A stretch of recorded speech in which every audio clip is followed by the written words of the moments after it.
Assalamualaikum warahmatullahi wabarakatuh. Halo semuanya, sahabat podcaster. Malam sudah larut ketika Dito, seorang pengemudi ojek online, memutuskan untuk menerima satu penumpang terakhir. Yang berjudul Penumpang Goib. Hujan rintik-rintik yang jatuh sejak sore mulai mereda, menyisakan jalanan yang sepi dan basah di pinggiran kota. Dito menarik napas dalam-dalam sambil mengintip ponselnya. Sebuah notifikasi masuk. Perjalanan yang tampak seperti rezeki terakhir sebelum pulang.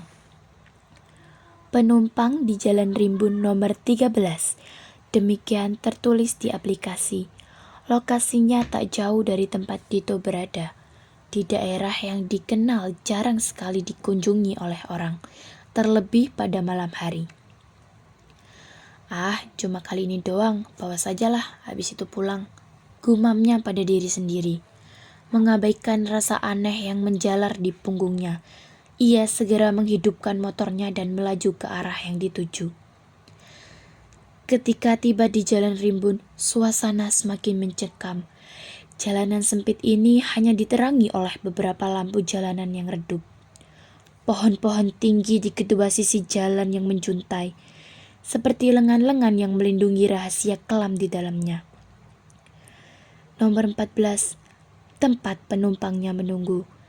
Ternyata sebuah rumah tua dengan cat yang sudah terkelupas, dikelilingi semak-semak yang tinggi.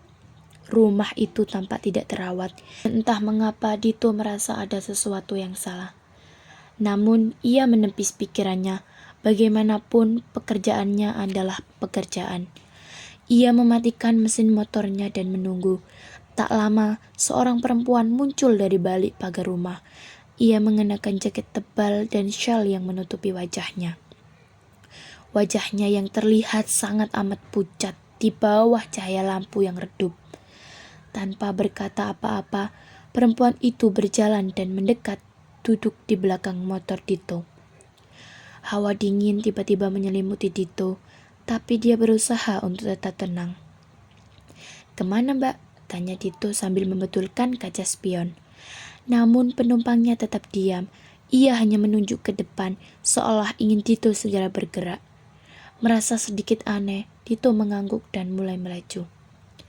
Jalanan semakin sepi, dan suasana menjadi lebih sunyi, seiring mereka melaju ke arah yang lebih terpencil. Selama perjalanan, Dito mencoba berbasa-basi untuk menghilangkan rasa gugupnya.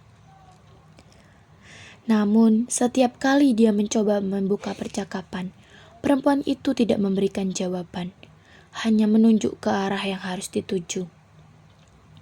Suaranya tidak pernah terdengar. Setelah beberapa kilometer, rasa tidak nyaman itu semakin kuat. Udara terasa semakin dingin, padahal hujan lama berhenti. Di kaca spion, Dito melihat wajah penumpangnya yang mulai kabur. Seolah tertutup kabut tipis, kakinya mulai gemetar, tapi ia mencoba untuk tetap fokus. Saat mereka melintasi jembatan yang kecil yang sepi, tiba-tiba ada suara pelan dari belakang. Suara itu seperti raungan tapi aneh dan tidak seperti seorang manusia. Jantung Dito berdegup kencang. Ia melirik spionnya lagi, dan kali ini penumpangnya tampak berbeda. Matanya yang tadi tertutup syal kini terbuka lebar, menatap Dito dengan pandangan yang kosong. Syal itu jatuh, memperlihatkan wajahnya yang sangat pucat dengan bibir yang membiru.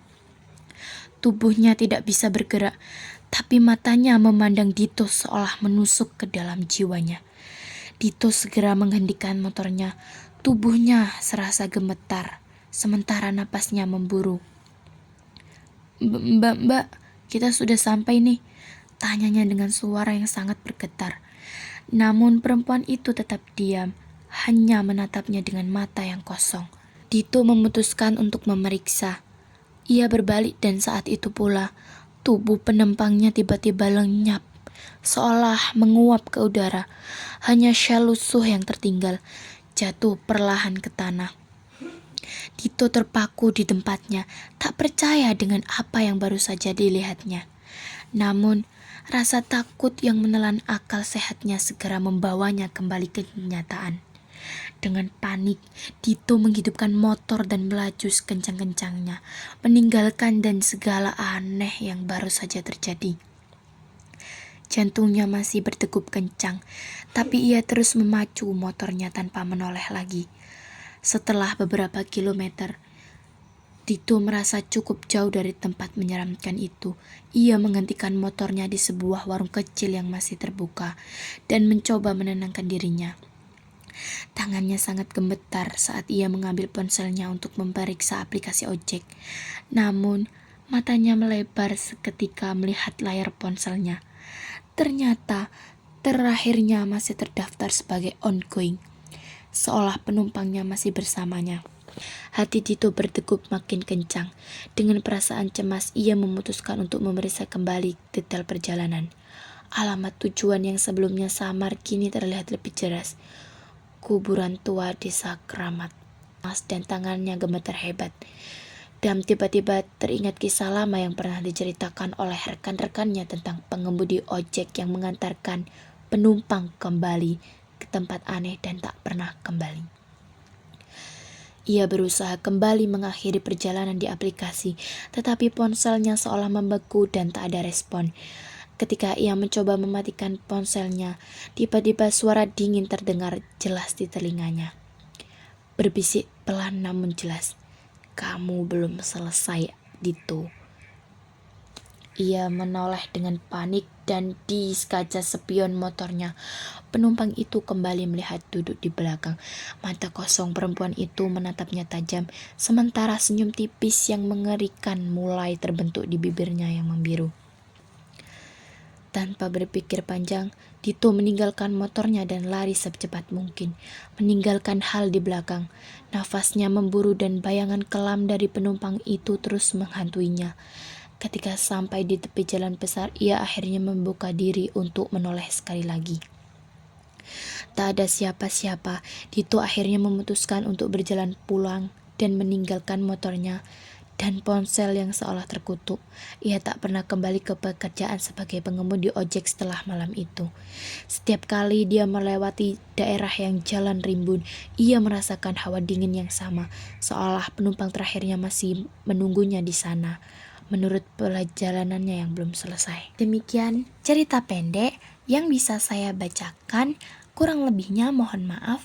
Wassalamualaikum warahmatullahi wabarakatuh.